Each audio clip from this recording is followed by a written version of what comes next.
Hello everybody, this is me again, back with another video, and today I'm gonna read the first episode of Soul Searchers.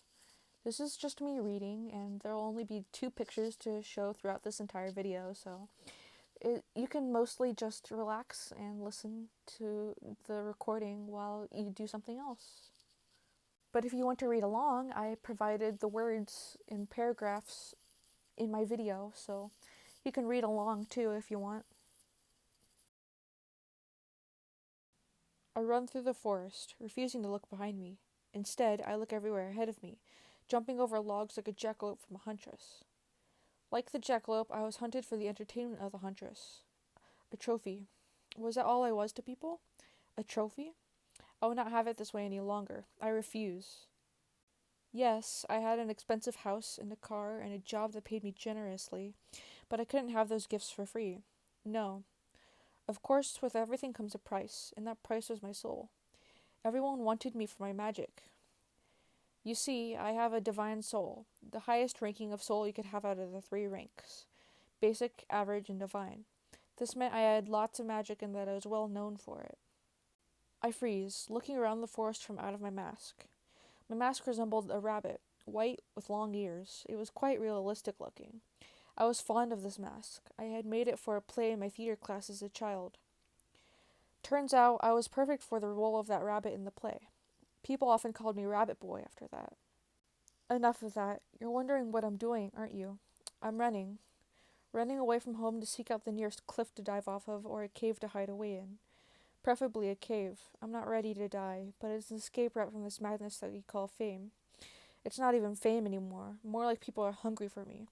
Hungry for my magic like the devil, Daedalus. I realized that whatever I had heard to cause me to pause my race was non-existent, and that no one was really after me. I walk amongst the trees and shrubbery now. I needed to catch my breath, though I wasn't really as tired as you'd think I was. Putting my hands in my jacket's pockets, I fiddle with a pocket knife I had in there.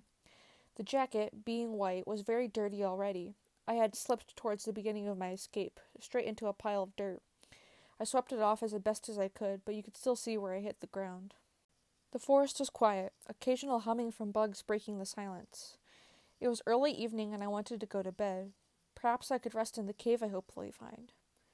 I'm calmed by the crunching of leaves under my yellow vans. Reaching my arms out, I touched the trees around me. Everything was quite blurry because I wasn't wearing my glasses. I figured it was best to put them on, but that meant taking off my mask, which meant that people would see through my disguise. Although no one was around for miles, I was alone in this forest, lost in this forest. I take off my bunny mask and pull my glasses out from the pocket of my white jeans. Putting them on, I get a proper look around. Through the growing darkness, I could see something in the distance, hidden amongst the trees and bushes and some vines. It looked like a wall which was broken down by nature. I walked closer to it. The wall was made from the classic red brick material, along with some concrete foundation. The bricks towered up into pillars with concrete pedestals, gargoyles sitting atop them, with iron bars between each pillar. The aforementioned plant life began to cling onto the wall, seeping into cracks and holes and out from fallen rubble. Walking closer still, the gargoyles seemed to look at me. It was as if they were the monsters from legend. Surely, living gargoyles weren't a thing, were they? I stare up at the one closest to me. It was draconic in appearance, having a devil's tail and armored wings. Why would a gargoyle need wing armor? It's a hunk of rock. Before I could ponder on it any longer, the thing moved its head at me. It slowly began to crawl from its place and onto the edge of its pillar. I froze as it seemed to release itself from its position. "Who are you?" The thing kept a snarl on its face. I clenched my fist, gripping my mask. When I did not answer, it only cocked its head at me. "Speak or you'll be eaten," another from behind threatened. I whipped my head around to look at it as it sits on its pillar.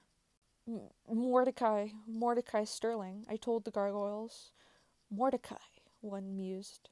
"What makes you trespass on our turf?" the other questioned. "Please, I'm harmless." "Your soul says otherwise." I defensively wrap my arms around myself.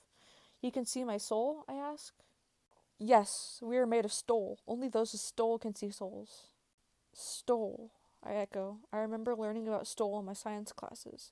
Stole was an element discovered not too long ago, discovered to reveal beings' souls when consumed. It was a rarity depending on how many elementals lived nearby. Tell us why we shouldn't eat you, one gargoyle said. Because because I won't hurt you. I don't think I can hurt you unless I had a chisel. I start, backing away a little. I just wanted to hide. Who knows how much time I had left until a search party found me. Probably a long time, but you can never be too sure. Fair point. That's not the reason you're here, though. It was right. I was here to hide. I'm here to hide. I don't want to be around people anymore. Why is that? Everyone wants me for my soul. It's like Daedalus himself possessed each and every being within my vicinity. Please, please let me stay, or at least pass through. The two gargoyles looked at each other for a moment. The one on my right, the one closest to me, jumped down from its pedestal and walked toward me. I looked at it rather warily. What do you say, brother? It looks up at the other gargoyle. Should we let him through? His soul backs him up. The gargoyles grin at me, devious thoughts in their heads.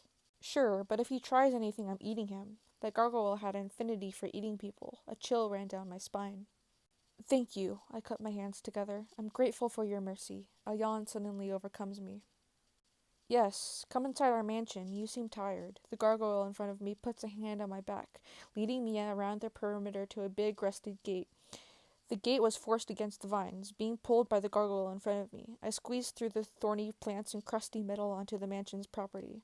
The gargoyle behind me flew over the fence and landed ahead of me. Mordecai, right? It asked. I nod. You should know me. I'm Nikki. I didn't really say anything, only humming in response. I was kind of on edge. Could I trust these creatures? At this point, I was willing to do anything for an ounce of trust to be built without it being decimated by a wrecking ball. I figured that if I asked questions, I should get to know their plan. Gargoyles, I muse. What do you do exactly? Well, we were brought into existence to protect, so we protect. Mostly our territory, though. We keep it clean and try not to ruin everything we live in our touch. This statement brought me comfort. So you can protect my soul? Yes, that is, if you follow our rules. Rules? I echoed. Rules. Don't worry about them now, though. We'll go over them in the morning. After crossing the large yard, we reached a mansion that, like how Nikki described, was well kept. It matched the theme of the wall surrounding the area, keeping the same colors. Entering through the large front doors, I winced at the creak of the hinges. Inside, it looked like a regular house, but there were more gargoyles sprawled around. Their heads popped up to look at us. All the gargoyles seemed to stand up like wary cats, stretching out like them too after they got up. Faint growls reached my ears, and I knew that this wasn't going to be easy to deal with. Nikki, who is this? One asked, hushed and cautious. His name is Mordecai Sterling. I need to introduce him to everyone.